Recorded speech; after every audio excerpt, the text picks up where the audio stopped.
Good evening, sim racing fans, and welcome to the Irish Hills of Michigan and to the virtual International Speedway here in Michigan. It's race 6 of 15 in the inaugural RoddCarr Truck Tour Championship, live tonight on LSRTV. The Revved Up Racing 250K gets set to kick off our RoddCarr iSuperspeedway.com doubleheader Friday night of racing, and we're glad to have you with us, along with us here on LSRTV. My name is Evan Pasoko, joined alongside by Andy Kessler and our iSuperspeedway driver analyst as well. Josh Ball, our executive producer, manning the trailer tonight, as always, is Laura Lawson. Guys, round 6, we're past the 1/3 mark in this championship, and we get a taste of a 2-mile D-shaped oval, Andy, in Michigan. You get it on tap for tonight's race. Going to be totaling in at 78 laps at 250 kilometers start to end. This one should be exciting, though. Michigan, a track that allows these guys to pretty much put it pedal down all the way around. Fast speeds, a lot of room to work these trucks as well. Oh yeah, Evan. Fast speeds, 2 wide, 3 wide racing. These guys have a lot of room to work with here. High speeds, like you said, the draft's going to come into play, but you also got the chance, a lot of aero loose with these trucks when they're all around each other.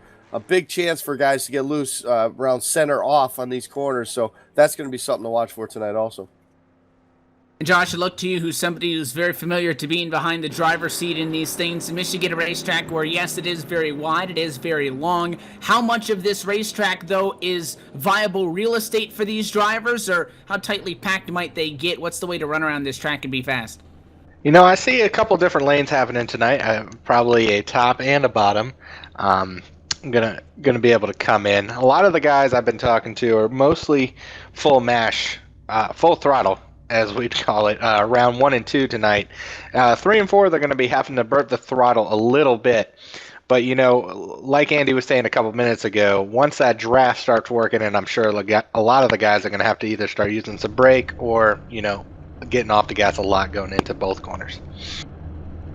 And because this racetrack sits at 2 miles, the drivers go from their 5-minute open qualifying session procedures to a single-lap closed qualifier. That has now been completed, and field is set for the Revved Up 250. Let's rack them and stack them for you. Take a look at the starting grid on LSRTV. How about pole position could go to Rodney Wofford, who's walked away just 1 week ago from the iSuperspeedway.com series race with $50 cash. Looks to carry momentum into tonight's truck event with a 39.160. Will continue on from being the fastest car in practice to start on pole. A big pickup, though, for Brandon Chiburko. He goes from 14th on the practice charts, Andy, to get a 39.18 to put him in second.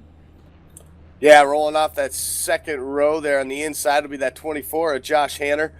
And right to his outside, a real fast truck in practice there, number 23 of Rod Flag.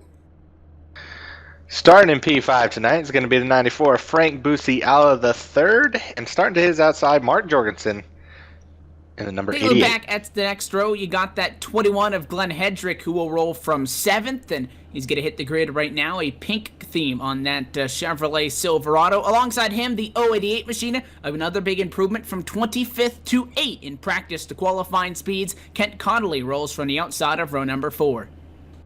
Derek Walker in the 07 is going to roll off 9th, while his outside of row number 5 in the 41 is Ryan Pyland. Seth the Merchant returns this week, starts 11th in the number 42 truck to his outside, Daniel Ferguson. Right now, the second is going to start in the lucky number 13 starting spot tonight, and behind the wheel of that number 87. Outside of him, the Skyline Motorsports Chevrolet, that's Anthony Ankello in 14th. The 78 of Tony Fenn is going to roll off 15th, the inside of row number 8. And his outside is the 83 of Ramon Evans. Starting P17 tonight is Stephanie Lessentine, and to her outside is Donnie Garetano. John Turner's going to start this race at 19th position, and rounding out your top 20, the 89 of Matt Quick. Tommy Hall in the 4 is going to roll off 21st, while Larry Camp in the 33 is going to start 22nd. A couple of people didn't take time in qualifying. Corey Henry starts P23 to his outside, Dana Osborne. And rounding out the field tonight, 25th is going to be Ryan Key, Shane McEachin in 26th, and Chris Spacidi will start in 27th position. Goes back 5 slots from drivers not allotting to take a time in the qualifying session. They'll round out the 27-truck grid. A couple of names may or may not be here. No, everybody on the East Coast having some store problems, which may affect some of the drivers here, so keep it on the connection as well for many drivers. That's always a factor in the sim. Could play into tonight's race. We get set, though, to get this Friday night doubleheader kicked off. We head to Daytona just a little bit later on this evening with the iSuperspeedway.com Racing Series Revved Up 300. But the Revved Up 250 with the RoddCarr Truck Tour gets set to get underway. The American Childhood Cancer Organization Ford Mustang GT Pace Car going to get down and away. Rodney Wofford on the inside. He's the control truck. Green flag drops and we're underway from Michigan and the inside lane. Momentum this time down to turn 1. Jaburko will have a nose, though, Andy. The inside, they're going to get the better run down into the corner and down the banking as they get up the speed. Jaburko going to hang tight. It's side by side for the race lead. Yeah, it's side by side right now off of turn number 2. Jaburko trying to make that outside line work with the momentum.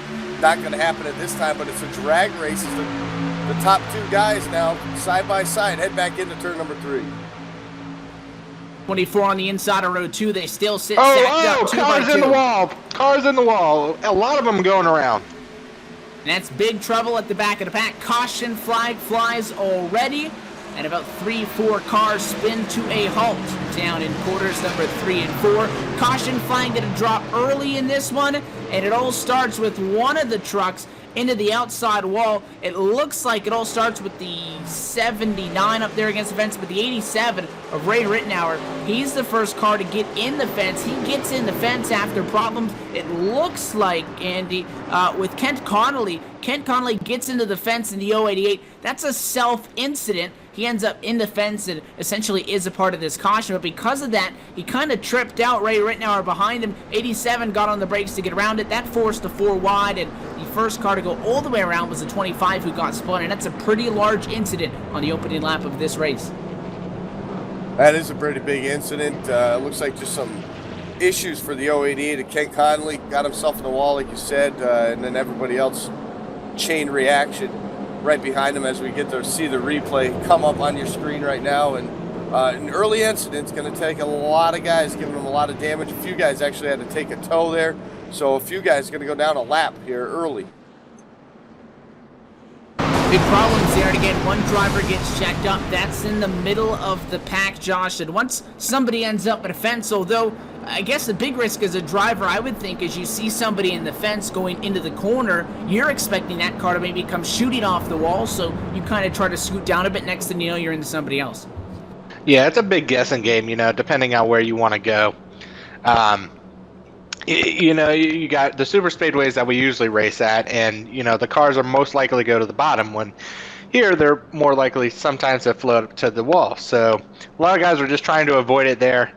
Fortunately, at least 5 to 6 trucks are going to have some damage going into the rest of this race, only after one lap.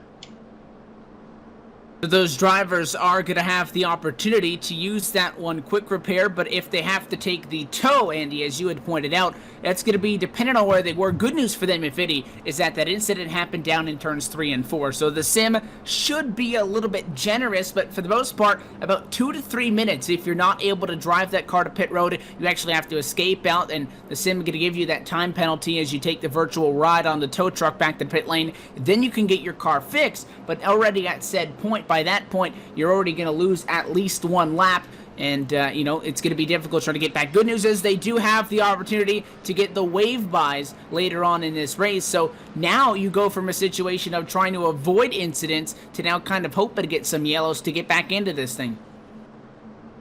Yeah, these guys, a lot of work to do when you're down a couple laps at a track like this big, as Josh will be able to probably speculate on this also. On a track this big, typically when the field starts to get spread out, cautions tend to not happen as often as the shorter track. So to see these guys have some issues, go down a couple laps here early, it's going to be tough to make up those laps, especially if the field gets spread out. So already the light's going to go out on top of the pace car. We get set to go back at it after an opening lap incident. Going to take the restart and take lap number 5 in the process. Not a whole lot of time for things to shuffle up front. The top 7 sit exactly where they started. Seth the Merchant, though, had a good lap that time through, started in 11th, finds himself in 8th position just by being on the inside lane of the racetrack as opposed to up top where all the chaos was. Other than that, behind him, Derek Walker sits in 9th. That's exactly where he started, all the way through 10th position. So Seth the Merchant, the only big winner in all of that one, and he has not had an extremely fast truck. Josh, we're used to seeing Seth run extremely fast in the Cup cars. Has a pretty good truck setup as well. However, it was only 17th fastest in practice. Right now, running in a single-digit running position. Yeah, I guess, last week after taking that week off, he's a little bit lethargic coming into tonight. So, hopefully he'll get that race truck up and going, and we'll see him work his way up to the front. As you already said, he's already up at least 3 spots from the start of this race. We get set to get this one back and away. Rodney Wofford yet again on the inside of the racetrack. Going to be the control truck for this restart. Can't get on the accelerator until the green flag does drop, though, and because of that, Brandon Churko timed that one a little bit better the last time through. The 3 had the advantage down to turn number 1, although we never got a chance to get all the way around the 7 for the caution flag. Wofford retains the race lead. Pace car makes a sharp left-hand turn, down and away. Green flag flies and back and away we go. A little bit of a tire spin on the top side of the track. Churko steps down the lane to get a handle on it, and he leads by 4 1/1000ths at the stripe. A little bit of half truck lane lead down to 1. Biggest challenge for him is, though, it's going to be difficult clearing that 7 down low. A little bit of a tap to the back bumper for the 7 on behalf of the 24 of Josh Hanner. Gets him right back up door to door. Yeah, he gets him back up door to door right now in a great drag race right now we got going down into turn number 3 here. Everybody still, though, double file for the most part, except for that 3rd truck in line there, the 24, Josh Hanner. He's trying to help out on that lead there to try to get it here as they come off of turn number 4. The draft's starting to play a big role here as these guys start to get up to speed. The 94 machine, Frank Rusilia, going to jump a spot. He goes from P5 to P4. Josh maybe saves some money on hiring a vinyl expert to paint that car tonight, maybe in hopes of finding some speed. He picked up a spot down on the inside, and now he's behind a side-by-side fight right now for second. He wants to determine who's going to be the best to go with, outside or inside. It looks like he's going to go up top, follow Churko through. He's trying to get clear on that 24 to Hanner into 3. He does, but almost gets into the back of Wofford. He's got to check up inside lane. Going to pick up that advantage yet again. Close call. Yeah, it's definitely going to be interesting tonight. You're going to see the dynamic track come into effect. I think there's going to be multiple grooves like I talked about earlier. So I look to see, the inside be the dominant line to start with tonight, but I think that the outside line is going to come in. You might see a lot of guys out there, especially being able to almost go full throttle around this whole racetrack. I think a lot of guys are going to tend to the outside, as the 94 now is on the outside of the 3 of Brandon Churko, trying to make a pass going into turn 3. Churko to the inside this time. He almost made that pass on the outside the last time through the inside. Slightly pushed it up the hill. The 24 going to be able to get back to the gas a little bit sooner. The advantage that the outside typically has is that, Andy, they come flying off the bank onto the straightaways. We're here at Michigan. The front stretch almost as banked as the back, as the corners as well. The only place you're really going to get a huge run off the top would be down the back straightaway. It allows the 3 of Churko to stay locked in there on the inside. Barely, though, just hanging on by a nose.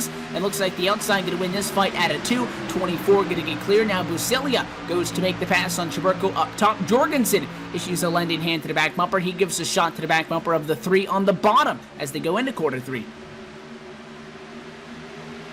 Yeah, these guys definitely, you're going to see the momentum here. It's really a momentum track coming off these corners. We talked about how they can go full throttle around this place. As the tires wear in, though, they're going to have to burp that throttle through these corners. So that's going to be the key, is who can do that the best and keep that momentum up coming off these corners to keep that draft, to keep it, as we start to see now the top 6 starting to pull away from that 7 spot of Glenn Hedrick right now as they go down the backstretch. A little bit of a hiccup back in the pack. The number 36, Sean Turner, gets a little bit squirrely. He finds the fence in 3 and 4 and only ends up falling to 20th. After starting 19th, had made up some significant time. He'll have to try to remake up those positions as he gets a handle back on that race car. So loose conditions at extremely high speeds, not a very comfortable combination you want to see in a race car. Rodney Wofford, so far, no problems. The Race Federation Incorporated Chevrolet in front of this field. Hanner back up to second spot on the restart. The DuPont Automotive finishes Chevy in second. Jorgensen, though, he'll slot into third, making a pass on Chaburko down low on the inside. That's going to mean he gains a total of 3 spots from the start, but some 3 wide, a little bit back in the pack, just outside the top 10. Yeah, it looks like it's definitely getting a little bit racy out there, Evan. You know, people are starting to find their groove. I know a lot of these guys probably didn't practice with the whole field this week, so you know, them being able to find how the draft is working, figuring out where their truck is best now that they got a couple laps on their tires. They're about, 6 laps in after the green flag on the last one. You know, a lot of these guys are starting to settle in. Seth the Merchant be able to come up to 6th place currently. You know, after I talked about him being lethargic a couple minutes ago, looks like he's making his way to the front. Oh, the 88. Oh, wait. And he'll hang on to it, but talked about how that 3 at Chaburko issued a little bit of an assistance bump earlier on. The 88 hit Chaburko a couple of laps ago into 3. Well, don't do it on corner exit because that 8 just got sideways as Chaburko pushing up the hill, putting the pressure on the right rear. Jorgensen gets sideways down to the apron. He'll hang on to it. How about 3 wide now, Andy, down the front stretch? The 21 to the middle. Glenn Hedrick trying to pick up 2 spots in one swing of the bat. He'll do so down to quarter number 1, trying to get clear on Seth the Merchant. The Merchant now drives it in hard on the outside, passes him right back, and the 88 jumped back up in line. Should have lost 3 spots, but forced the inside lane on DeMerchant to stay there, and now it's all on for 7th on back. The 88, the loser in all of this, though, loses 3 more spots as the 41 of Pylon gets by. Yeah, that just shows you the momentum that I just talked about a couple laps ago. He lost the momentum he had with that lead pack in the draft when they came off of turn 2, got a little bit loose, and Jorgensen ended up taking him a long time to get back up to speed and get back in the flow of things. As now it looks like he's been able. Now we got looks like a slow truck on the top side of the 8. That Mountain Dew Chevrolet having some issues. He's up top. He's getting lapped on the field. But Jorgensen able to drop back in line right now. The only problem for him is that is now the 9th spot there. So an issue for him, and now he's going to pay for it. Now he's got his work cut out for him to get back up in that top 5. And he had made some of the most spots up inside the top 5. Now one trouble looking at the 48 truck, and around caution flag will fly, and spinning down in the corner, it's Shane McEachin in the 28 Havoline Toyota Tundra. Turned the wrong direction on the apron. Caution flag will drop for the 2nd time tonight on lap number 13. And it all starts from a little bit of 3 wide that I don't think the number 1 Machida, Chris Bassini, really expected. Josh, we take a look at the replay on this one. Chris Bassini on the outside of the racetrack, racing side by side with the 4. McEachin goes all the way down to the inside of the racetrack, and Bassini makes the turn into the quarter, expecting the 4 to be on the bottom. 4 can't go all the way down as he's yielding to the 28. They get hooked up, and that's a 3-truck incident in the middle of the corner.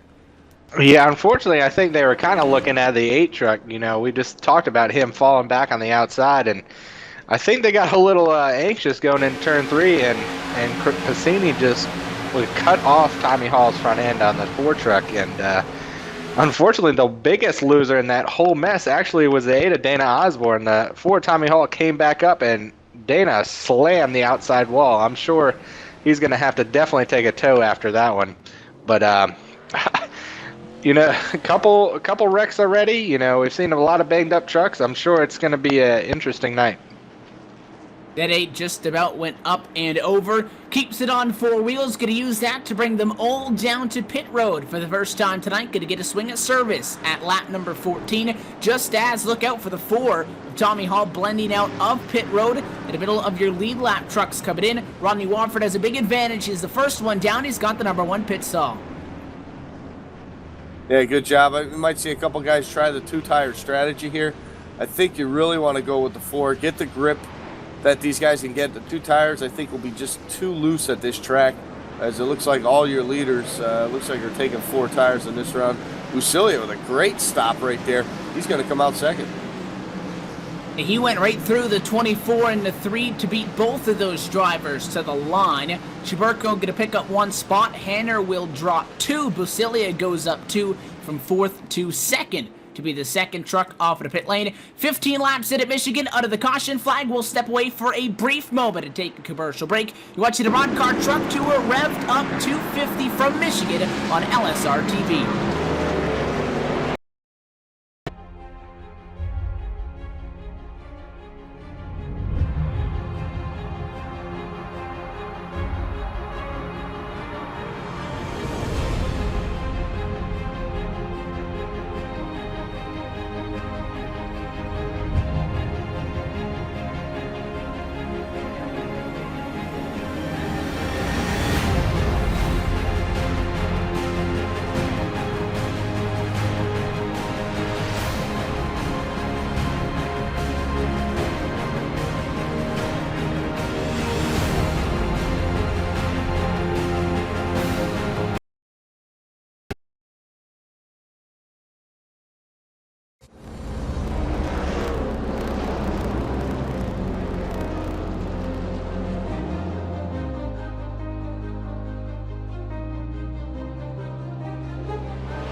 Ryan Truex.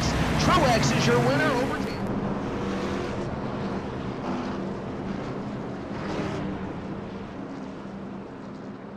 LSRTV lights off on top of the pace car, and we get set for our second restart off of a caution flag. Roddy Wofford sits in front of the field right now. Frank Busilia gonna jump up to second though. Andy, great pickup for the driver to 94 on that cycle of pit stops. Gonna put him on the front row.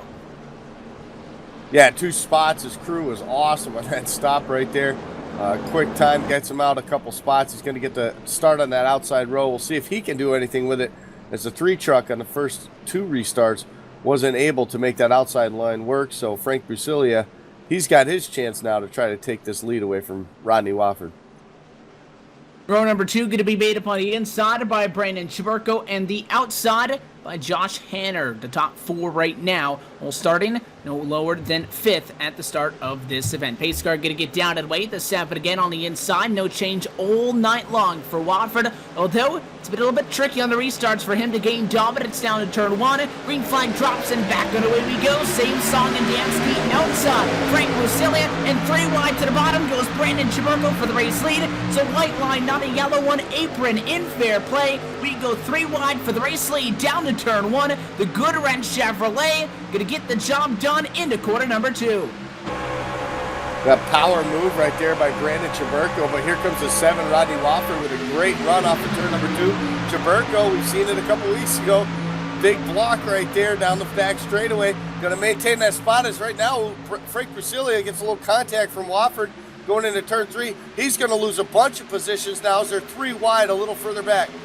The 7 Wofford went the jump at a line, and Chiburko was going up at the same time to get arc into the quarter, so the 7 really couldn't even tell that. He steps out of line. Next thing he knows, he's into Frank Busilia. Contact there, everybody able to hang on to it. That gives a huge advantage in favor for Brandon Chiburko at the front of the field right now. He'll sail it off down the back straightaway. Here comes Seth the Merchant, though, up to second. He's already passed 9 different drivers in this race. Wants to get one more. Josh to hit the top spot. He's a truck length off the 3. Yeah, he's right there, right on the back bumper of the 3 right now. But I'm actually watching Frank Busilia. After all that, he has dropped back to 16th position as Mark Jorgensen's about to pass him right now.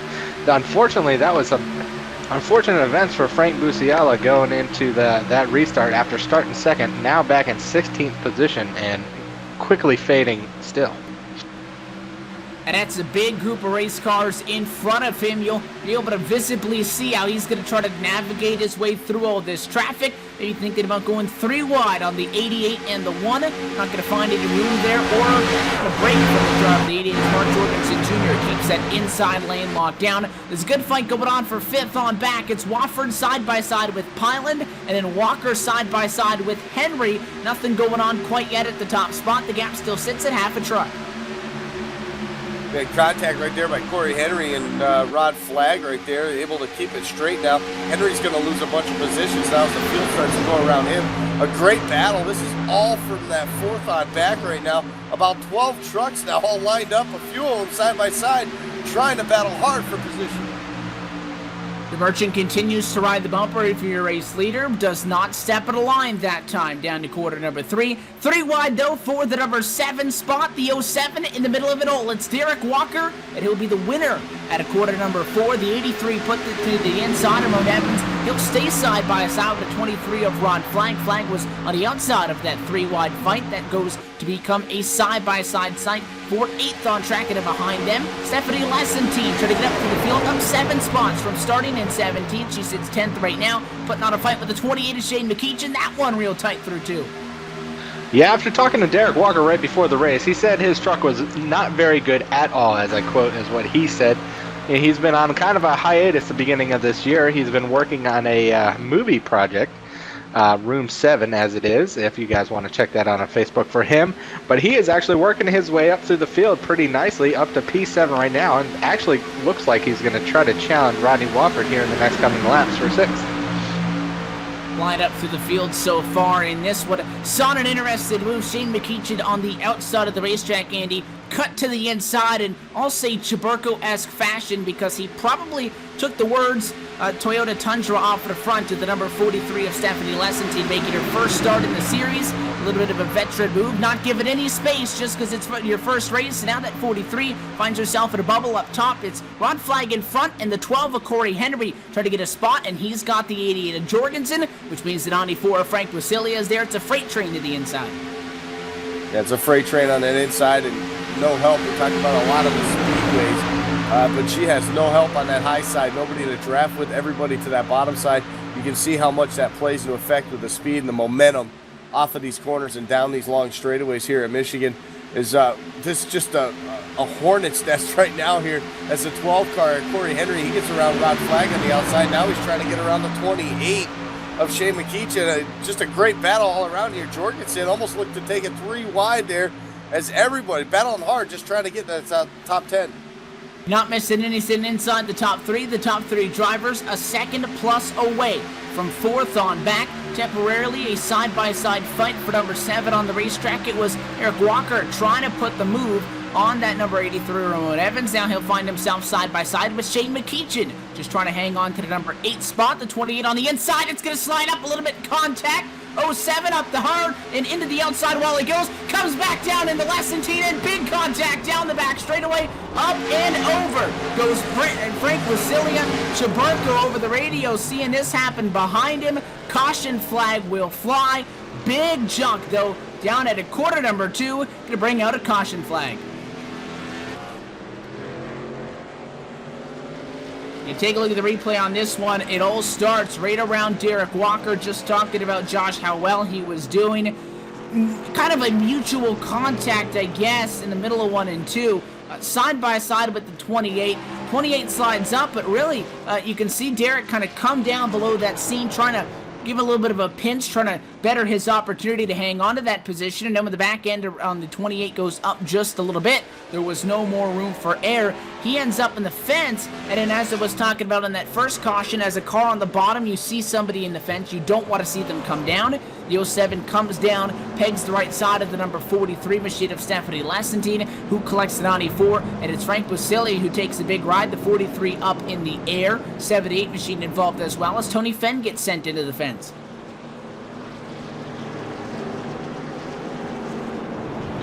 Yeah, that was a couple of those trucks right there just got pretty airborne, as Frank Busiala actually, I think, took the worst of it.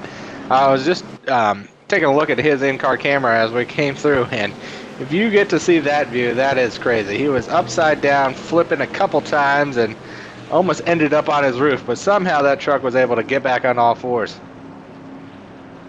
And these drivers get to head down the pit lane. I can imagine that all the drivers involved in that incident either trying to limp to the pit lane or taking a tow, depending on how badly they were damaged, to try to take up that quick fix if they haven't already had to use it. Get back out there on track, though. This time, it is going to be yet again your race leader. Down to the pit lane we go. Brandon Chaburko comes into his stall. The 7 of Rodney Wofford going to be the first car into the stall, all the way down in the number 1 stall on pit road. Looks like it's going to be a 4-tire stop. Much slower, though. 2 tires off the pit lane. Glenn Hedrick going to win that race. The Chevy makes the move to go from 5th to the top spot. Wow, that was an interesting race off of pit road right there. I don't know what was going on there. It looked like the 42 might have been speeding, but it looked like Chaburko just slammed on the brakes right there, and everybody just kind of bottlenecked on the pit exit there. It looks like the 42 is going to fall back a little bit here. I don't know. We'll have to see if everybody starts going around him there, but he was really hauling the mail on pit road there, trying to get be the first one off. And Josh, that's not the first time we've seen this. These drivers know, and again, sometimes it can get a little bit interesting when you throw a couple of guys in there possibly staying out, a couple of guys taking 2 tires, as we saw with the 21 going to the top spot. But when you see something like that, it could be somebody hitting the brakes to maybe try to difference that spot, maybe get the inside or the outside on the restart. Nonetheless, we'll see where they stack up. Back at a caution we go. We'll step away for a moment. Your race leader is Glenn Hedrick from Michigan. Before striking with alarming speed. Wait for it. Gotcha, Mr. Piece of Rubbish. He is truly the master of his environment. Do good, be a lion.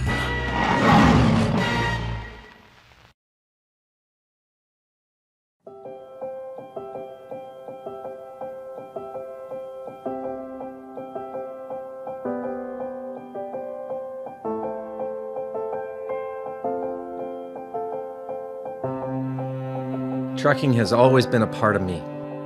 It started years ago when my dad and granddad were hauling vegetables to market in Liverpool. The family immigrated to Canada in the late 60s and settled near Alliston, Ontario. I bought my first truck in 1982 and Mercer Trucking was born. Today, Mercer Trucking has over 50 trucks in terminals in Toronto and Los Angeles. Our storage facilities at both terminals can handle any size of distribution needs throughout North America. We service the continental U.S., including Hawaii and Alaska. We run over 120,000 miles per month and some of the best equipment on the road today. We specialize in less than truckload shipments, show freight, we do rush team service deliveries, and haul your refrigerated or heated product. Our regular team service from Canada to California is second to none, and our staff and drivers are among the best in the business. I'm proud of our people and what they can achieve. Trucking is in my blood, it's my livelihood, and it's what I do best.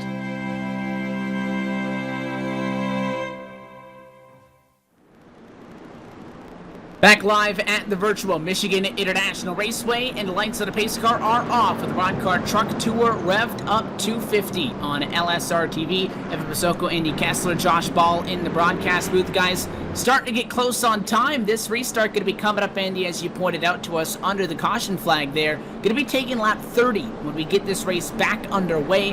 That still leaves us plenty of laps to go. About 49 still remain when we get back green, and the time limit on this race, which is always set at 65 minutes, has been halfway expired as of this lap. Yeah, halfway expired, but not quite halfway in the race. So if we get a couple more cautions, we're going to be real close into not making this thing all the way in the scheduled distance. But I'm sure you guys have gotten the ants out of their pants. Have kind of seen what their trucks can do and what they will do in these first 30 laps. I expect to see these guys really probably step up the game here a little bit. The race is still going to be very intense, but I think we're going to see a lot more cautiousness, I would imagine, from these drivers. Going to find out for this one, a change of pace up front. 2 tires, going to put Glenn Hedrick to the top spot on track. Be the control car for this restart. Pace car gets down and away. Green flag flies, and back and away we go. Not quite the start for the outside. How about some 3 wide, a little bit deeper back. Edie to Jorgensen, 4 wide to the inside goes Shane McKeechin. Big check up, and those 2 drivers want to take advantage. Yeah, Jorgensen, right off the bat, he jumped to the outside. He was like, I am not going to wait for this outside lane to go. As it looks like up front, the 21 is still able to hang on with those 2 tires for now. But Brandon Traburco and Seth DeMercer are definitely going to give him some challenges here. I don't know how long those 2 tires are going to be able to last here. Evan, we haven't seen anything like this tonight, so it's going to be definitely different here for the next couple laps. Look at the 3 to the inside, to the apron, to get to the inside on Seth DeMercer. What I found interesting is I was expecting Hedrick to get some tire spin, but Andy, he actually had the best restart out of anybody we've seen all night, because he got out and in front of Traburco on the outside lane. That's why he found himself up top down the back straightaway, but he's been able to do that so far tonight. But the fresh tires coming into effect, and using those left side Goodyear Eagles to set the merchant to the outside of the racetrack. Not quite clear that time into 3. 21 gonna have to wait for that car to be able to rotate, and they'll stay stuck to each other's door through quarter number 4. Traburco to the inside. He tries to make it 3 wide as nearly contact with the 21 and the 42. It is going to be 3 wide as they cross over the stripe and head back into turn number 1. 21 trying to pinch Traburco down on the bottom. Traburco loves that bottom line way low. We've seen that at Charlotte a couple weeks ago. Traburco trying to get it done. Watt pushes up the track just a bit right there. Almost gets into Shane McKeechin. Not going to happen. Now the 3 is going to fall back a little bit. There's now the battle side by side for second. And that battle is the 21, the 24 up top. Josh Hander trying to get 2 spots this time around the racetrack. Behind him, McKeechin struggling on the outside lane to Haviline. Tundra slotted back. Traburco really trying to make the inside lane work. Josh, you can check up if you're in that 3, go up top. He's trying to force the issue. Thinks up top, goes back down low. He's just trying to find whoever's got momentum. Problem is when the guys in front of you are deadlocked, he wants to still be able to have the option to take either. Gets checked up and a big checkup. Hedrick going to get turned by the 3, hard into the That's a outside whole wall. field. The 7, the 88, just about half the field going to pile in through corner number 2. And that's a driver on 2 tires entering a quarter maybe with a driver who's got 4. It is a lot more aggressive. What you think? Wow. Just as you were calling it, Evan, I mean, it was just... That's an accurate sum up of that one. I was watching and you're calling it, and I'm like, oh, wow. As you guys see the replay coming up, I'm still trying to catch my breath from watching that, but unfortunately, just like you said, most of the field is in that wreck. Unfortunately, the 88 is going to be done for the evening after that, after using his quick repair earlier. I'm sure a couple other cars might be as well. But, yeah, that was about half of the field there. So we saw the 3 duck high, duck low once, I think, in an attempt to try to see what was going on in front of him. And then after that, you know, Andy, it almost looked like an attempt to block behind him the 28. So, again, you have a situation where Hedrick's on old tires on the left side. He's on the inside where you can't drive it in as hard. And you have Chaburko might have even gotten hit in the back end by the 28, which sent the 3 in there a little bit harder. Yeah, and that was definitely it's hard to say. It's probably a product of the 2 tires. Right there is, it just looked like Chaburko was able to drive it deeper into the corner, and I think Brandon might have been more maybe paying attention to who was on the outside of him than actually what was in front of him. But that was a tough one there. But you know, when you're entering a corner some 10 or 15 miles an hour faster than the guy in front of you, it comes up on you pretty quick. So just one glance to either side or anywhere but out in front of you, and next thing you know, you're into him. And that's exactly what happened right there. Chaburko just got into the corner a lot faster, a lot harder than the 21. Probably a product of the tires, and we saw the result right there. That the Merchant finds himself in a pit stall with the gap open in front of him, but he way overshoots it. He'll take 2 tires. That may have been, though, his only option, or he would have lost a lot of spots. He'll be the first car off at pit lane. Behind him, Josh Hanner going to be the first truck off on 4 tires. But I don't know about that 2-tire call from the Merchant, considering what we just saw Josh with another truck who had taken 2 tires. Good news for Seth is he took 4 just about 5-6 laps ago, so the left side tires nowhere near as worn as those that we saw in the truck involved in an incident just a little bit ago. But still, taking 2 tires, I'm not convinced that was Seth's strategy going on the pit road, but he overshot that stall by quite some margin, and I think in his mind it was either take 2 tires, start up front and have to fight, or take 4 tires and lose 6-7 spots. Yeah, and it's definitely going to be interesting. You know, we just saw the 21. He had a pretty decent restart, but unfortunately started falling back, and then that was pretty much the cause of that caution there, was the 21 just not it being as quick as the other lead lap cars that had 4 tires there in the top 5. So it'll be interesting to see what DeMerchant can do, but it looks like a couple of trucks stayed out in front of him. Frank Bussi out of the 3rd possibly, and Derek Walker, I think, is going to take over the lead once we go back green. So those 2 will both be on no tires. So it'll be interesting to see, you know, that front row being on no tires, and then 2 tires with DeMerchant and 4 back from Hanner on. What's going to happen on this restart? It might be even more of a bottleneck than the last one. Lights still on the pace car, not quite getting set to go back green, but yeah, I was half expecting to see Derek Walker come back down the pit lane there. A lot of the time you'll see somebody stay out, lead a lap, come back down, especially for somebody in his case, Andy, where he hasn't been able to start the last couple of weeks.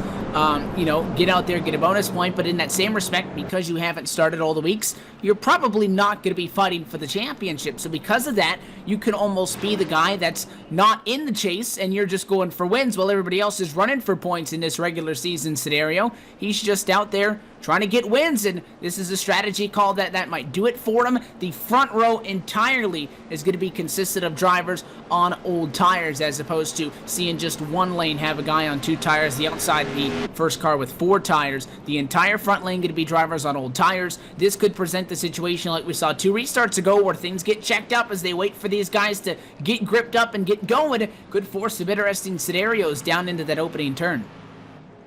Okay, make for a very interesting restart here, and I think a lot of these guys in the 4 tires, Josh Hanner on back, Just really need to take the time, be patient on this restart. They saw what just happened. They know that anything like that can happen at the front. The 4 tires, we know it's going to come in. Those guys will be a lot faster than the guys up front, even though it's only a few laps on those tires. It's really all about patience. And you know what, for a lot of these guys, for Hanner and those behind him, it's going to be, okay, I have patience for the guys in front of me, but he's going to be seeing in his rearview mirror guys going 2 and 3 wide trying to take his position. So that's where you end up, your patience kind of running out. You got patience for the guys in front of you, but the ones behind you, you want to stay ahead of them. But we'll see how it is all going to work out. This restart going to be coming up. Put lap number 37 in the works. We'll get lap number 38 kicked off, just still shy of the halfway point, and about 25 minutes left on our 65-minute clock that allows these drivers to finish this race. If they do not get the scheduled distance, which tonight, 78 laps, 250 kilometers start to end. If we do max out that 65-minute time limit, as in all RoddCarr Truck Tour events, the race would end via the time, and when that time is expired, the drivers would get a white flag notice, and it's game on at that point. That could happen at any moment. So these drivers who have live spotters, live crew chiefs, definitely need to be able to keep an eye on that clock. Right now, that sits just past 42 minutes to keep them updated on when that may happen. That could dictate a scenario where you get in a wreck or you get a caution, but you stay out because you think that that time might expire before a restart. There's a lot of strategy as well that goes into that, which is a significant twist of fate depending on how this race continues. Still, I'll tell you what though, if they want to finish it, they need a lot of green flag laps. It starts here. Pace truck gonna dive down and get out of the way. Derek Walker, for the first time tonight, from 9th on the grid. He'll take the green flag, and green flag flies back, and away we go. Outside lane, small tire spin for Brasilia. He wins the race to strike the Merchant, not wasting time to the bottom. And Brasilia on the outside tries to take the race lead as Walker shuts the door. Big stacks behind them. It looks like people are just trying to get around them right now. Seth the Merchant to the inside of the 07. Oh, he touches contact. They're going around. Oh, he saved it. Saves it, the 07 to the inside wall. Spinning goes Derek Walker. He'll keep it out of the inside fence. The caution does fly, though, as that car came to a stop on the apron of the racetrack. That would not have typically triggered a caution. This time, though, it does, as Derek Walker goes around. And I'll tell you what, the 07 Walker not very happy at this instant over that incident. You can imagine why, Andy. He's in a wreck, but I mean, Seth the Merchant's trying to win a race. Seth goes to the bottom. We've seen Shaburko go below the apron tonight, the 42 on the apron. But if you take a look at the replay, you'll see Derek Walker. That truck gets sideways well before Seth the Merchant gets into him. The only reason Seth hit him is because the 07 started spinning down the hill. Now, the 42 could have gotten the 07 arrow loose, but the 07, the first car really to get squirrely and all of that. I think it's a miracle that Seth the Merchant didn't get turned up into the fence after the 07 hit him in the right rear. That normally will shoot somebody straight up the track. Seth hangs on to it, and the 07 does a good job of not hitting anybody else. Everybody else does a good job of not getting into him. He spins onto the apron, it triggers a caution. That could have been a lot worse, though. It could have been way worse right there. Could have been just like what we saw the caution previous with everybody getting involved, the whole back half of the field. I think that right there, you got to give them credit. Listen, when you're Seth the Merchant, you've got the tires, you got the opportunity to make something happen on the restart to get ahead of these guys. The quicker you can get around them, that means the guys behind you that have 4 tires, they can have some issues to get around these guys that might give you a comfortable lead and be able to pull away from the top runners here. But at the same time, that comes, I think, also into the patience part I talked about, and diving it down like that into the corner to make it 3 wide, to push the issue right there. I don't know, maybe it was not the opportunity, and maybe coming off the corner should have been the opportunity to pass on that one.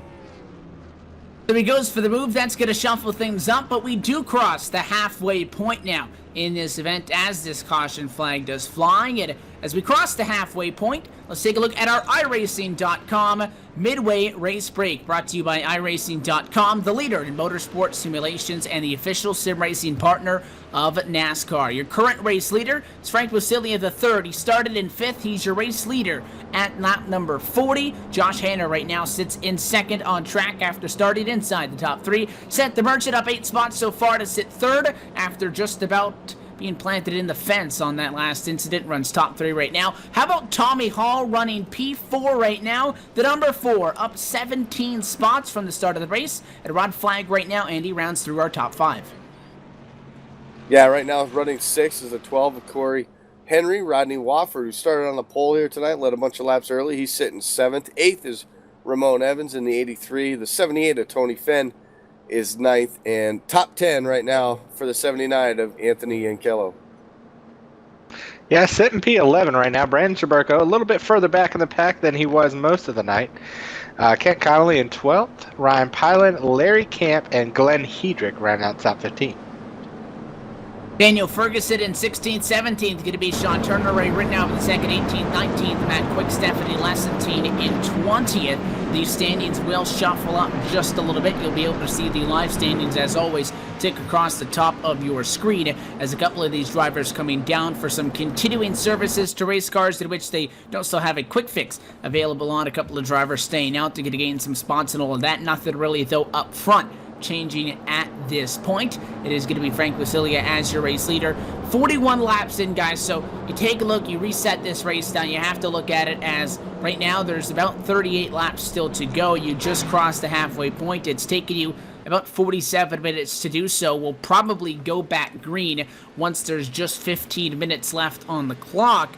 I don't even think at green flag conditions you can get that done when you're running 40-second lap time, so you can't go 38 laps in 15 minutes if you're running lap times quicker than half a second. So this race is not going to make it on scheduled distance. Now, how do you prepare for that as far as, again, like I temporarily spoken about earlier, in a situation where you see a caution flag, everybody's coming down, but you think maybe that you might not get back green on that restart and you stay out? Is it now worth maybe staying out, not taking tires? Track position has to be the number one thing right now.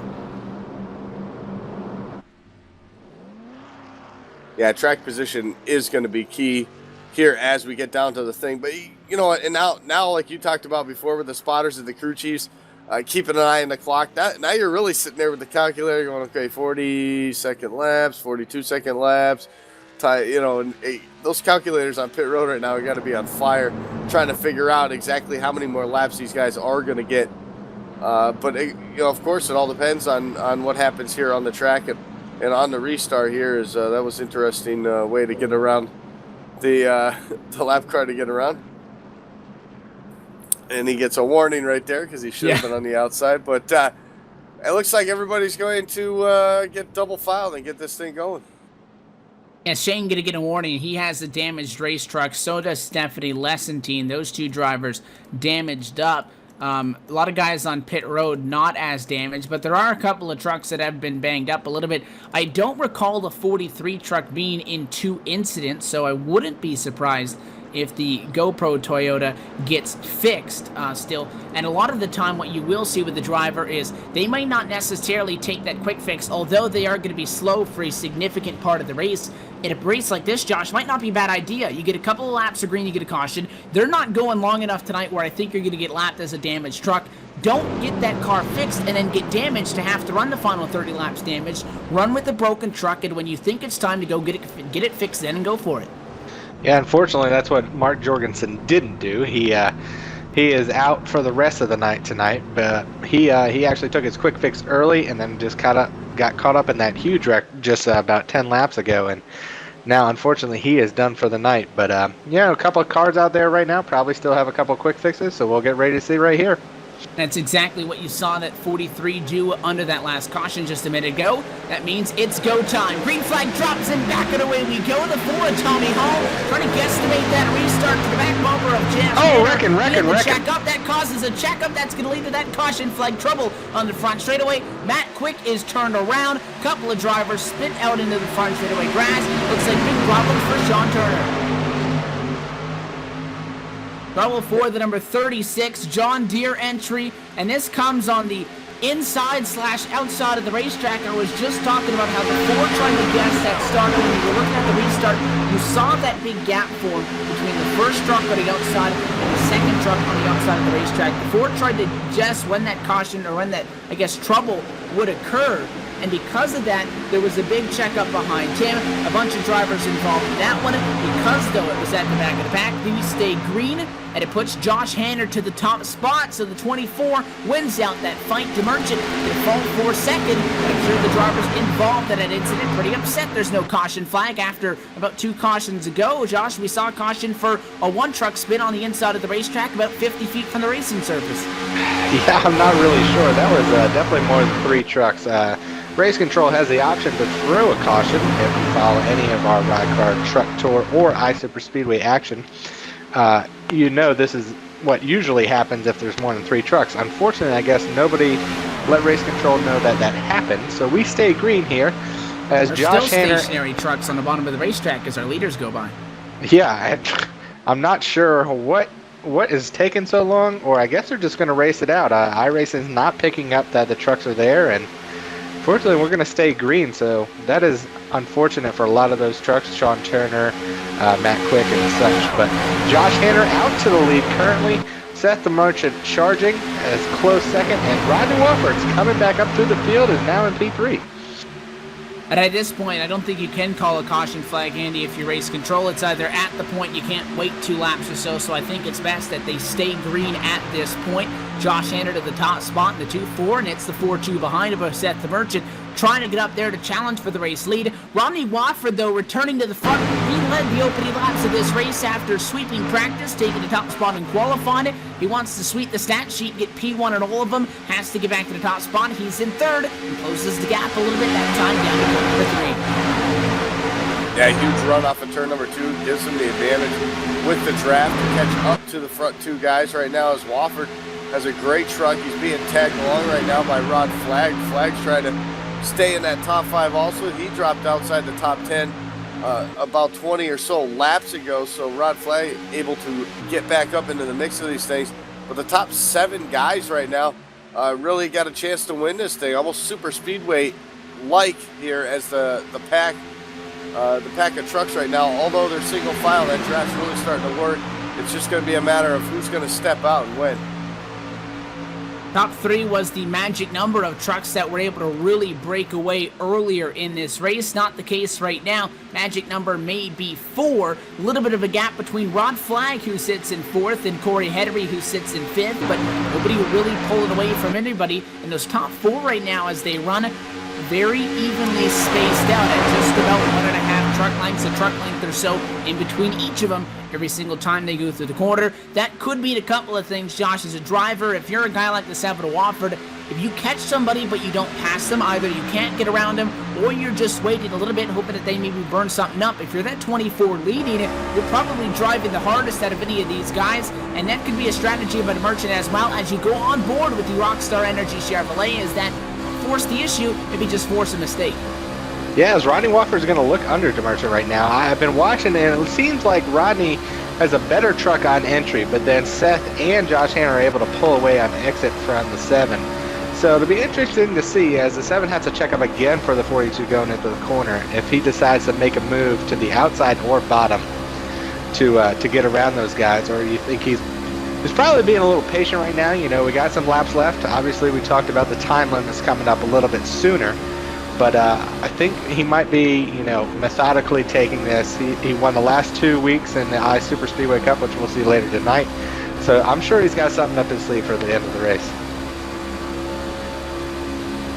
Lap times right now coming in at 39.7, and that might put you maybe having the opportunity to get maybe 20 more laps in, as 10 minutes about to fall on the board. They still sit, though, 29 laps short of the scheduled distance in this one. Josh Hanner does not want to let the 42 around, regardless of how long it'll take for them to drop the checkered flag tonight. The 24 continues to sit out in front. We do have 23 trucks on the lead lap right now, and a couple of them at the back. You got drivers over 5 seconds back, so I think outside of Anthony Yancallo, 18th on back, so Larry Camp, Stephanie Lessentine, Johnny Giratano, Dana Osborne, Matt Quick, Shane McEachin, those are drivers that had come back down pit road before that restart, guys, didn't get back with the group when we went back green, and therefore they find themselves about half a lap behind.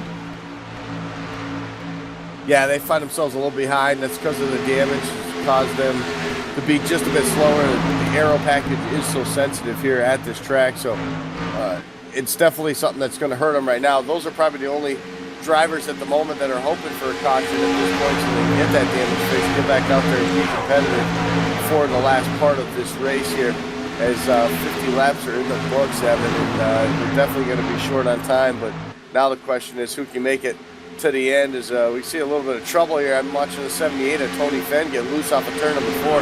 He's going to lose a few more positions. He was in a great battle right there for that 10th spot with the 21 of Glenn Hedrick, but for now he's going to fall back.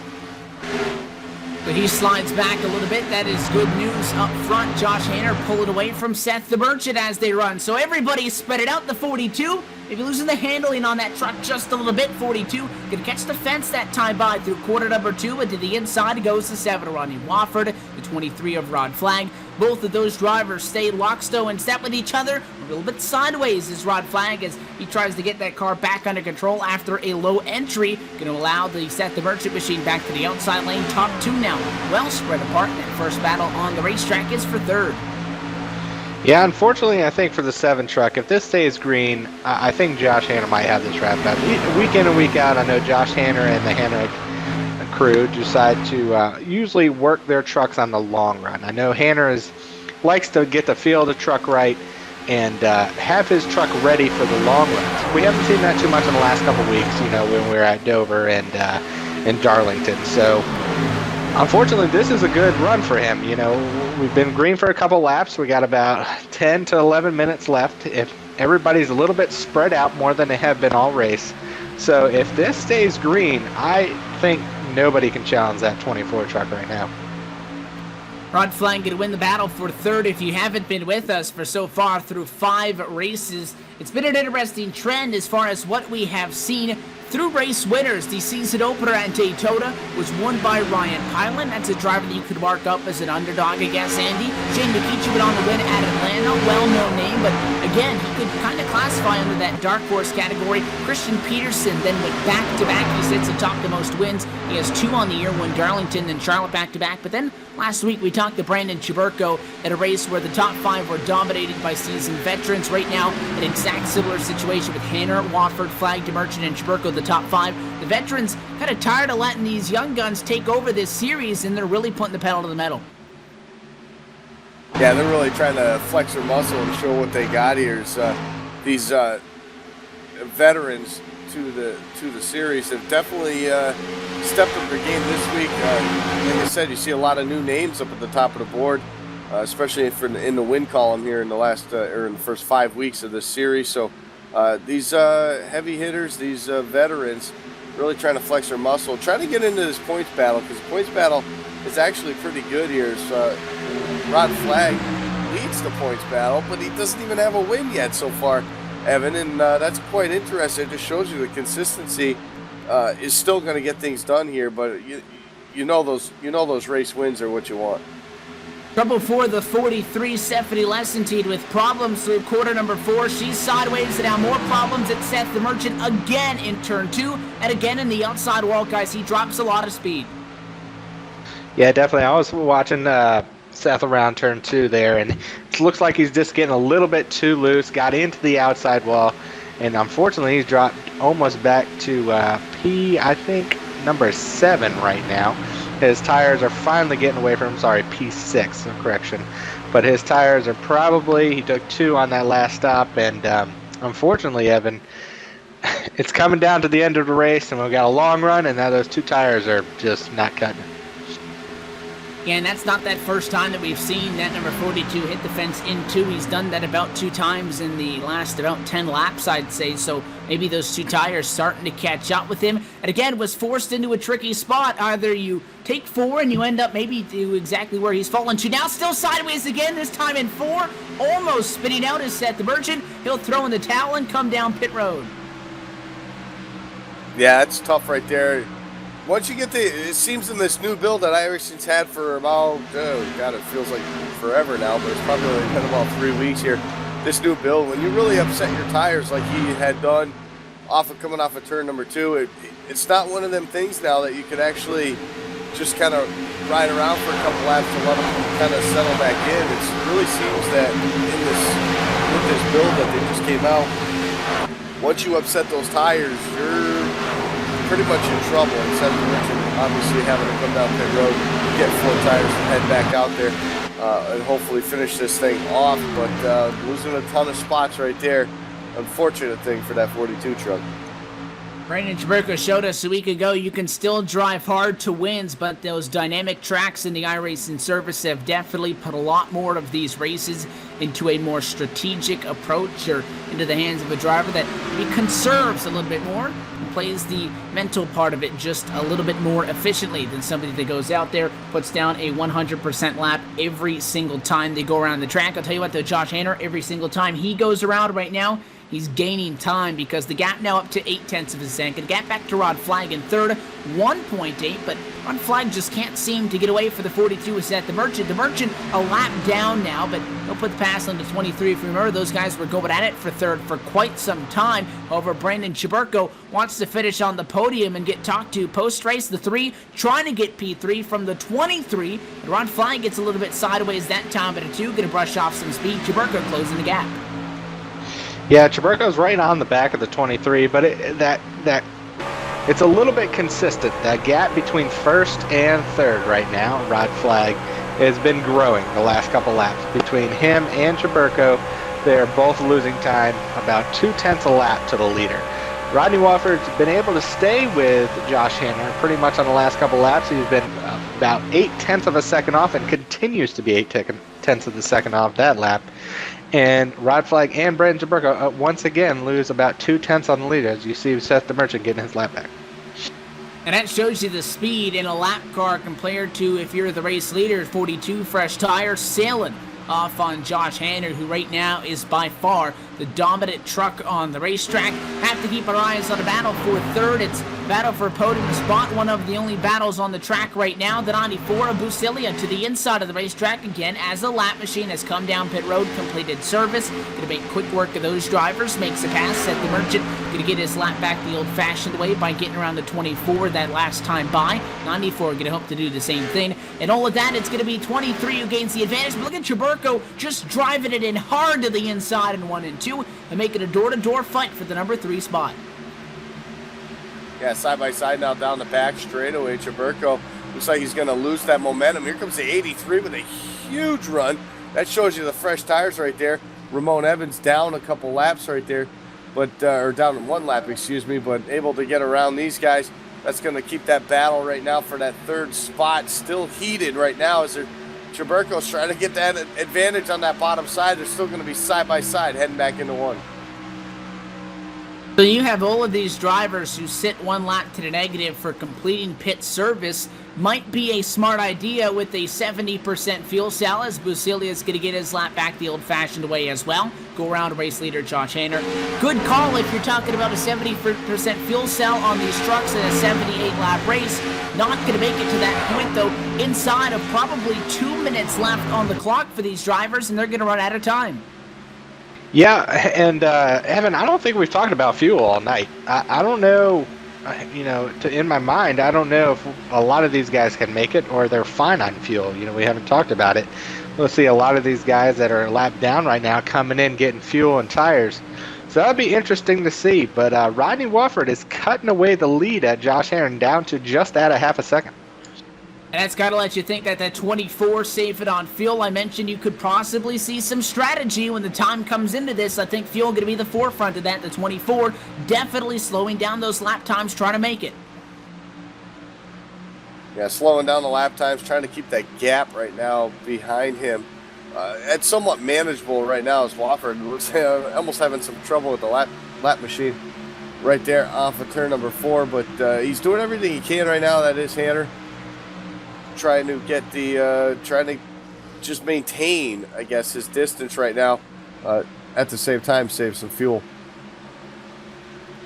And at 24, he doesn't even know exactly what he's doing right now, as far as he does not have the information on how many laps are left. When it goes to time, it goes to a clock, and because of that, the number 24 machine, it's not as simple as saying, okay, I need to save 3 laps. He could have very easily come down pit road, played the safer technique, but he is staying out there on time right now and hoping that he'll come out of turn 4 and they'll display the white flag. Now, the clock that we see, Andy, right now in the booth shows 1 hour and 5 minutes, so 65 minutes, 35 seconds. For us, though, that is the time that it takes from when these drivers hit the grid. That's the number that the sim feeds us. That's not the number that they actually go off of as far as how this race is timed. Why? I don't know, but it's going to put us at about 1 hour and 6 minutes. You have to give about a 2-3 minute leeway, so you got to think maybe 3-4 laps to go at best. Yeah, that right now, that's just making the time run out on the 3 truck of Brandon Chaburko. Is looks like a couple guys went into pit road. Rod Flag, he was one of them. So it's going to be close, I think, on this 24 truck. If he can even make it, you know he's saving it. We can tell by the lap times that he's putting down here with each and every lap. The good thing for him, though, is the 3 truck had to drop back to save fuel. He's now almost 3 seconds back of your race leader here. So that just shows you some guys trying to push the issue and make it to the end. Other guys not even trying to, and just they're coming down, getting their 4 tires, getting their fuel now. Well, Josh Hanner last time by a 42.2. Before he started saving fuel, he was running 40.8, so he's slowed by about 1.5 seconds every single time around the racetrack trying to save fuel. And this time by, lap 67 goes down, lap 68 goes into the works, and my clock now displays 1 hour and 7 minutes. So you gotta think final 1 or 2 laps. And again, Hanner, unless he's already seeing the white flag, he doesn't know. The only number that he sees is how much gas is left in the tank, and he just wants it to end. Chaburko, who, as you said, could have very easily been saving fuel a little bit ago, has a big gap to catch up, which again plays in Hanner's favor because he's going to use every single tenth of that 3-second gap, which is now close to 2.2. And you know, to think about it, Seth the Merchant might still be in an okay position. He is actually only 26 seconds off the leader. Now, if the top 8 cars, there's only 8 people in front of Seth right now. If they all run out here in the next couple laps before the white flag is displayed, Seth is going to look like a genius after almost spinning out a couple times and being able to save and come to the win. But it looks like Josh Hanner has really slowed pace. Oh, the 21's going to go by Josh Hanner. Glenn Hedrick, it's your race leader. A little bit arrow loose. Here comes Brandon Chaburko. It was Christian Peterson who went back-to-back in races 3 and 4. Chaburko wants to go back-to-back in 5 and 6. And the 3 is right there at the back bumper to the inside. Hanner can't hold on any longer. Hanner's out. Come down pit road. He's out of Hanner's fuel. out. Chaburko to the race lead. A tough break right there for Josh Hanner, having to come down pit road. Probably just a splash and go right here. He shouldn't take any tires as Chaburko now takes over the lead. 1.6 seconds over Ryan Pilot. So a couple guys right now looking for their second win of the season here, as Ryan Pilot, of course, the season opener winner this season, as Chaburko gets loose there off of turn number 2. We better keep an eye on him, as it looks like we might be coming to the white flag. Going to be the white flag this time by for Brandon Chaburko. The clock going to strike a total of 1 hour and 9 minutes, so 69 minutes since the drivers hit the green flag, or hit the grid rather, and come to the green flag. Chaburko that time by to the inside of the racetrack. Could be just 2 miles to go as the countdown clock already becomes to drop, so that should be the checkered flag on that one. Race is done. And that'll tell you exactly like that, Andy. As I was saying, Chaburko, I don't even think he got the white flag until he was already down the back straightaway on what the sim counted as the last lap. So he'll take the white flag down the back straightaway. The checker that time by, the fuel game does the trick, and Brandon Chaburko goes back to back. Well, that was crazy. Again, you know, the second time this season that we've came down to the time limit at Atlanta, the first race when Shane McEachin won. He just gave a little bump to the winner of tonight's race, Brandon Chaburko. But I guess Brandon was able to hang back there while Rodney Wofford and Josh Hanner were battling, and just was able to save enough fuel to go that extra lap and a half more than the leader the leader at the time, Josh Hanner, could. And just for good measure, he'll keep it up for the tank to do some burnouts. Brandon Chiburko, your winner at Michigan. He celebrates his second straight win in the RoddCarr Truck Tour, taking home the Revved up to 50. And Andy, you look at a guy like Seth the Merchant, Frank Lucilia, Rodney Wofford, those that pitted, they end up coming home 7, 8, 9. Not a bad finish. And I think that if they weren't going to make it on fuel, it was the right call, because you look at a guy who stays out all the way, the 24 machine who tried to get all the way through. Josh Hanner has to settle with 17th after being just about 2.3 miles short, I'd say. Yeah, that's really a tough break right there for the 24. It makes you start wondering, how this fuel mileage comes into play right there, because if he's 2.5 miles short and then Chiburko was able to stretch it out, we did see Chiburko fall back quite a bit there at the moment. At one point dropped way back, almost 3 seconds back. So it looked like he was in fuel conservation mode, maybe a little bit earlier than that 24. We did hear on his radio that he did say that he wasn't really paying attention to it. So maybe an issue right there. Could have had the win there for the 24, but unfortunately ran out of fuel, and Chiburko's a big winner.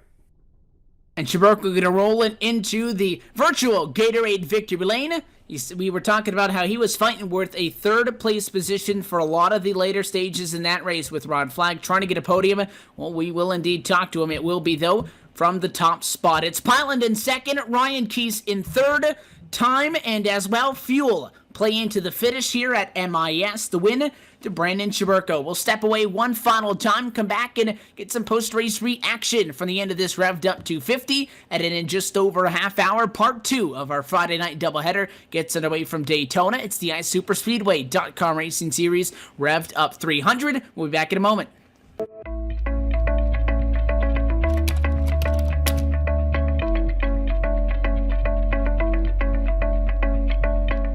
I'm Dan Garrison, software engineer at iRacing.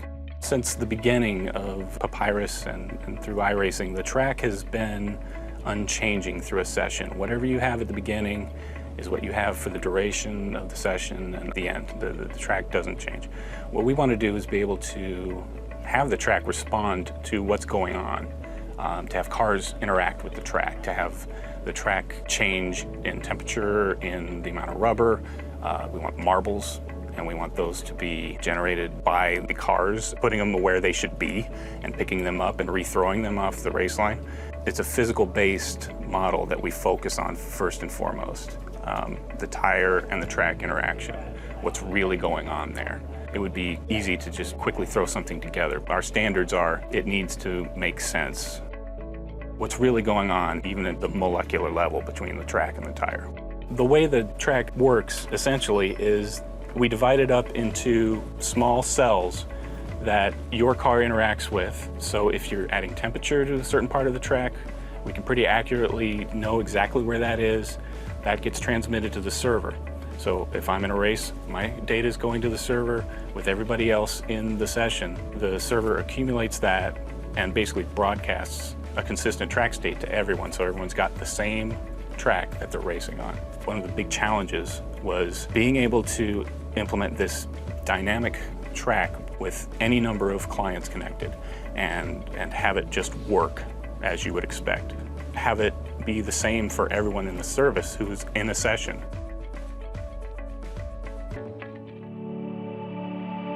So to kind of give a little bit of a preview of the state of things right now, I basically have run a number of laps at 5 flags with the effects exaggerated for demonstration. Back live at the virtual Michigan International Raceway, round number 6 on the inaugural RoddCarr Truck Tour Championship is in the books. The Revved up 250K goes to Brandon Chiburko. Back live on LSRTV for the post-race show from MIS. Gonna get things kicked off down on the pit lane. All these drivers pitting at that last caution flag. It was enough to get a podium finish for Ryan Keese. And down on the pit lane, Josh Ball, you've caught up with him. Ryan, that seemed like a great finish there, P3. Sorry, just mumbling my words here. Down here on pit road with you. How much fuel did you have left? Did you have a lot, or did you pit that last caution? We didn't really get to see, but were you worried about fuel at all? Actually, I thought I was good to go on fuel, but I pitted with 2 to go on that last restart. Ended up with about .8 left in the fuel tank, so I mean it was pretty close. But if we didn't have all these cautions and whatnot, then I don't think those would have saved me.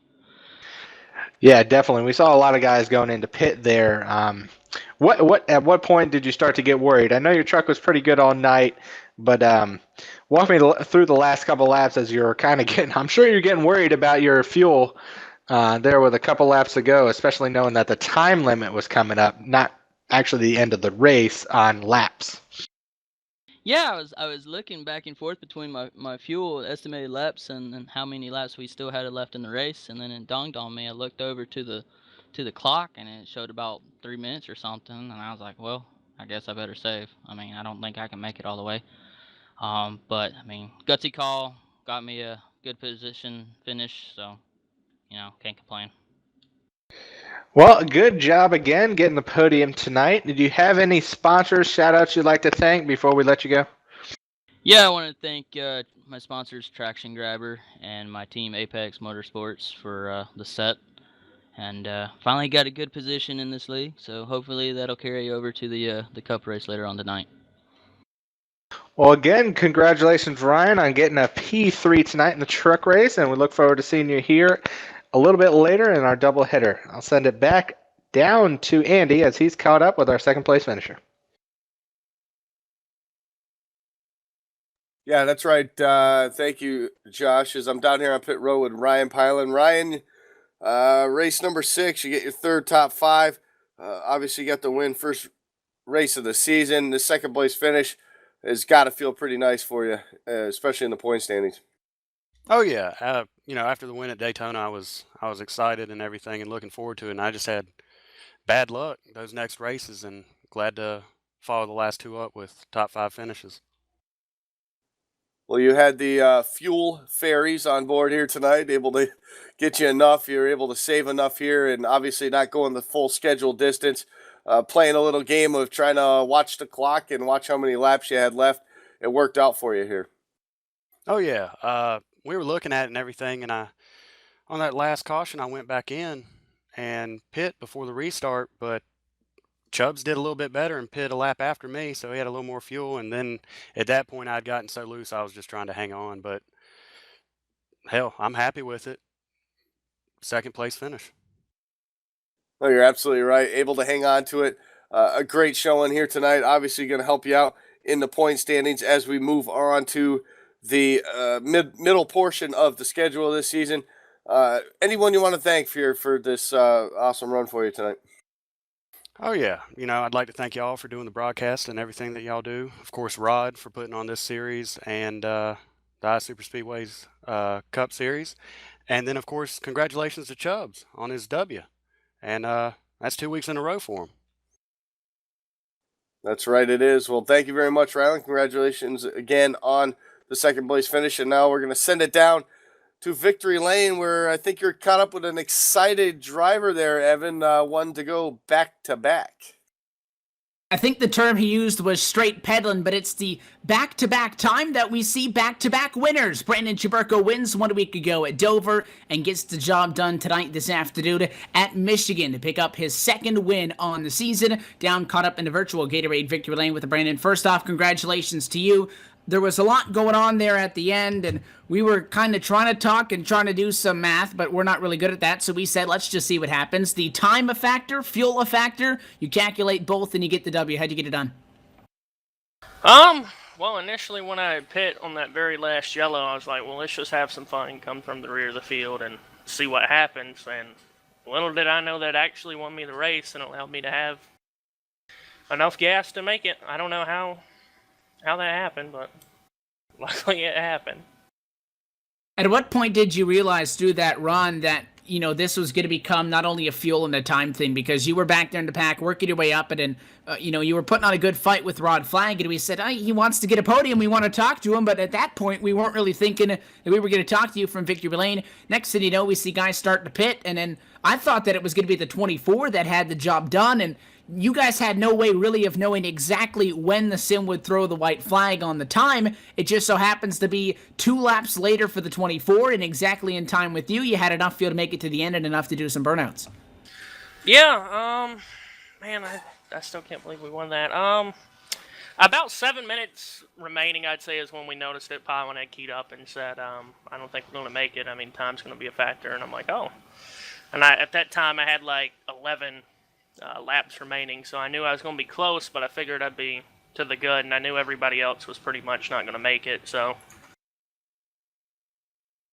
You hang on for it. You get the job done. Michigan not very kind to a lot of drivers. 17 out of the 27 that started tonight are able to finish on the lead lap, many of which still finished with some damage. We now continue to roll forward. It's a 12-race season as far as races that are counted, 15 total, 6 down after tonight. You entered tonight, though, a little bit down that championship standings in comparison to what you would like. You entered 26 points off the top spot. This your second win, 4th top 5. Minus some penalty points, you'd be right up there. So it's an uphill climb, but still with 9 races to go. If you keep racing like this, I'm sure you think you can get the job done. Oh, yeah, but everybody needs to talk to Rod Flag and tell him that he needs to stop penalizing me. I mean, I think we'd be the points leader if we didn't have no damn penalty points. Well, I'll tell you what, gonna fight through it nonetheless, and we saw back-to-back trips to victory lane with Peterson. You do it tonight. Who you want to thank? I want to thank Goodwrench for coming on board in the truck series as well. They're my primary sponsor on the Cup car as well, so hopefully we can get in and we can win this Dash for Cash as well. You complete the doubleheader. You go back-to-back in the trucks. Let's see if you can go back-to-back tonight as well. Again, congratulations. We'll see you in about 20-some-odd minutes at Daytona. All right, thank you, Evan. And again, your race winner tonight from Michigan, Brandon Chubarko. Andy, we're going to wrap things up, not only because we got some camera equipment, but as well, the drivers that we've been talking to are on the grid already for the Dash for Cash, the qualifier to set the top running spots in tonight's iSuperSpeedway.com Racing Series event. Part 2 of our Friday night doubleheader. Before we send things away, though, final thoughts on a Michigan race that had exciting racing and factored basically the 2 biggest kinds of strategy that you can, and that is fuel strategy and the timing as well, as this race coming to a close after 65 minutes as opposed to the scheduled 78 laps. I think we saw exactly everything you could possibly see in a race. We saw some beating and banging, some short track style racing. We saw some 3-4 wide, just like we see at super speedways. We saw fuel mileage come into play, and of course running out of time. It just, you saw a little bit of everything at Michigan. We saw some loose trucks. We saw some pit road strategies. So I don't think there was anything we missed out of this race itself. So it was a great race. It was unfortunate we didn't get to finish all of it, coming up about 7 or 8 laps short. But in the end, I think overall we had a great race. It was an exciting one nonetheless, and that wraps things up. Just about, though, halfway through tonight's sim race in action. Coming up in just about 25 minutes or so, round number 6 on the iSuperSpeedway.com Racing Series Season 5 schedule. The Revved Up 300 from Daytona. 75 laps under the lights. You're not going to want to miss that one. Until then, though, we'll wrap things up here from the Irish Hills of Michigan and put it in the bank as a win for Brandon Chubarko. He goes back-to-back and wins the Revved Up 250K. That does it for round number 6 on the RoddCarr Truck Tour Season 1 Championship. Chubarko takes home his 2nd win on the year and tries to climb back to the top spot in the points. We'll see you in 1 week's time for, yet again, another RoddCarr Truck Tour event. Next week we'll be at Kentucky, and we'll continue on through every single Friday night until we finally get an off week here in about a month or so and some change. A lot of Friday night action. We'll see you until then. However, until next time, on behalf of the LSRTV crew tonight, for myself, Evan Pasoko, for Andy Kessler, our driver analyst Josh Ball, who is already in the race car at Daytona trying to qualify for tonight's race. We thank you so much for very tuned in as well. And on behalf of our executive producer, Laura Lawson, another big congratulations. Brandon Chubarko is your winner. He goes back-to-back in the RoddCarr Truck Tour from Michigan. Good night from the Irish Hills. Stay tuned. We have part 2 of our Friday night doubleheader coming up. We'll see you in just a few moments with the iSuperSpeedway.com Racing Series at Daytona on LSRTV.